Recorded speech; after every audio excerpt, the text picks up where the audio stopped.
Welcome to the Real News Network. I'm Jessel Noor in Baltimore. In breaking news on Tuesday, the Senate Select Committee on Intelligence released the executive summary of its scathing, long-awaited, and embattled report on the CIA's rendition, secret detention, and torture program.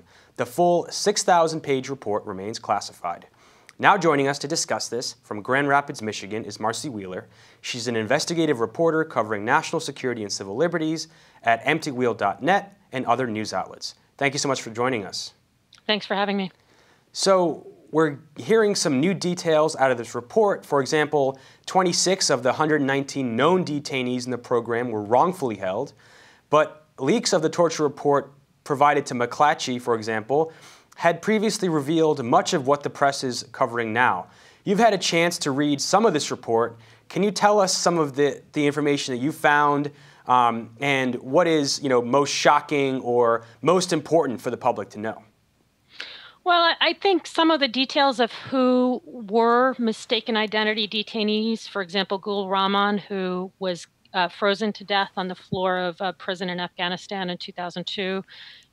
This report acknowledges that he was a case of mistaken identity. There's another guy named Janat Gul, who was the subject of a 2005 Stephen Bradbury memo. Again, we had no reason to hold him. He was hallucinating. We made him crazy. So not just that they shouldn't have been detained, but the people we kept and killed and tortured incredibly were among those we kept. And it took CIA 3 months often to figure out that they had the wrong person. So they'd keep them in these prisons. They'd lose track of them. As recently as last year, CIA was insisting that their numbers were correct, but they couldn't come up with the correct number of all the people they've disappeared. There's stuff in the report that makes it clear from the start that they intended to literally disappear these people. They wanted Abu Zubaydah to disappear for the rest of his life. And so the Bush administration had maintained that this program was humane, it was legal. The New York Times has reported on the CIA's statement on its response, and they said it only tells part of the story, and there are too many flaws in it to stand as the official record of the program. And we know the CIA had this long battle with the Senate Select Committee about releasing this report, and they went back and forth for years, really, about it. Talk about the timing of this report. Why now? Well, why now? Because Dianne Feinstein's about to cede the chair of the Senate Intelligence Committee to Richard Burr, who would bury it quickly. But I think the CIA's claims that this only provides part of the story is correct insofar as the White House has gotten the CIA to withhold a bunch of documents that implicate the Bush White House. So we know that George Bush wasn't fully read into this torture program, but we don't have all the details about what the Bush White House did know, because Obama is keeping that secret, and that's pretty remarkable. But at the same time, the CIA claims that this isn't the story, that they needed to be interviewed and so on and so forth. But that would suggest that 6 million CIA documents are fraudulent. And I would suggest if that's the case, if that's what the CIA is now arguing, then that should be just as big a scandal, that these years and years and years of documentation don't reflect the reality of the torture program. I wanted to get your response to the ACLU's executive director, Anthony D. Romero.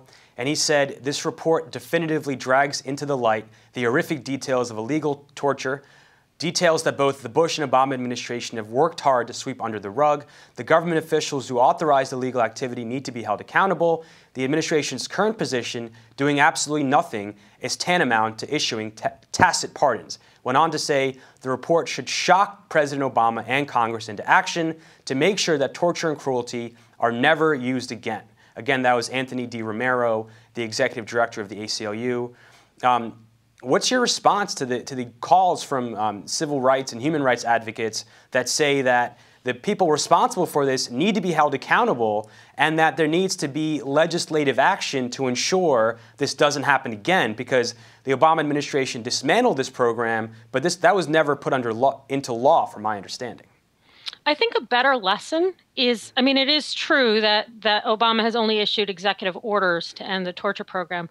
But I think the better lesson from this, and the reason why Obama won't pardon the torturers, as Romero suggested, is because he is still, or at least was as recently as 2012, relying on the same presidential finding the same presidential order that authorized torture for his drone strikes. So in other words, this relationship in which the president orders the CIA to do stuff, the CIA goes completely out of control, mistakes the identity of people, kills them. That story is the same story whether you're talking about torture or whether you're talking about Obama's drone program. And Obama can't pardon Cheney and Addington and Tenet, because if he did, he would have to acknowledge that the same presidential order he still relies on was used to authorize war crimes. So he can't do that.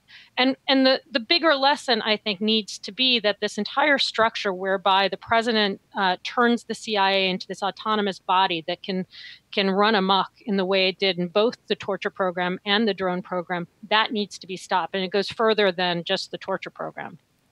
Marcy Wheeler, thank you so much for joining us. Thanks for having me. Thank you for joining us, The Real News Network.